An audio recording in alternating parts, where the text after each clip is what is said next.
Caro and Will, I think it's only right that we start by talking about Freddie. Caro, Freddie was born prematurely at 22 weeks. Tell me about what happened. You don't know what it's like to be pregnant for the first time, and it's all the excitement, all the scans, all of which went very, very well. And I was visiting my mum and my waters broke, but even then I wasn't sure what was normal and what was not. I did end up going to the local hospital, and they essentially told me that my waters had broke and it was unlikely that they would reseal, but there is always a chance. And very sadly for me, they didn't, and I went into spontaneous labour after being in hospital for a week. And there was just no hope really of Freddie surviving after birth. He was actually very well developed for his gestation, and he lived for an hour in my arms, but it was an extraordinarily difficult time, and for me, my worst day.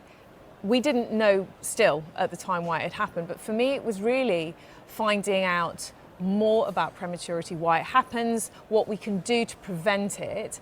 And what I learned very quickly was that we haven't come very far. We haven't come very far in terms of research. In at least 5 to 6 decades, we are still treating people that are at risk of premature birth with the same drugs. We can't identify prematurity, and I was filled with just mainly anger and confusion and questions, but it made perfect sense to me in a situation that made none to explore this further. Caro raised the question that every parent who has a premature baby, no matter what the outcome may be, the question is why? Why did this happen? Why did my baby arrive early? And that's what you as a couple have almost made your life's ambition to try and answer that question for people, not just for yourselves. So you say our life's ambition, we try and raise funds and we hand it over to some extraordinary, bright and clever people. There's a living saint called Mark Johnson, Professor Mark Johnson, who we now have 3 grown-up children that we simply wouldn't have without Mark. I always find the vocabulary awkward in terms of Caro has an incompetent cervix. It just doesn't seem like it's an appropriate word. It's a cervix that you can't go to full term, and then we understand through Mark that a cervical suture, a simple cervical suture might be able to help in that occasion. There are very many different diagnoses because the reality is preterm birth's an outcome, not a diagnosis, so you often are doing all the research after the event. Professor Mark Johnson and the Born charity that you support are really highlighting the need to answer these questions, as you said, because despite being the single biggest cause of neonatal death in the UK, premature birth remains an underfunded, as you said, Will, an overlooked area of research. In fact, there have been no new treatments introduced in the last 50 years, Caro, which is what you said. So talk to me about Born and as a charity and the difference they're making. They are tipping the balance when it comes to premature research. So, the research they're doing is ongoing, and with premature birth, it isn't, obviously our baby died and it was horrific for us.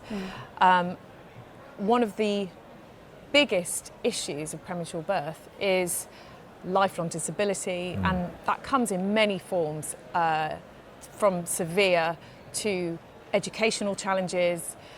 And what I find difficult to quantify is the limited funds that we put into premature research, given the amount of money we then have to spend as a country to care and take care of babies born with disability. We talk about the underfunding. When you look at the statistics, you do wonder why it's underfunded, because over 60,000 babies are born too soon in the UK each year. That's roughly 1 in 13. Globally, prematurity kills 1 baby every 30 seconds. Yeah. The stats are startling. It's very reactive, isn't it? Yeah. What we're trying to do with Born is be proactive, and it's exactly just to endorse what Caro's saying is chronic illness, disability, problems with education, all these are very common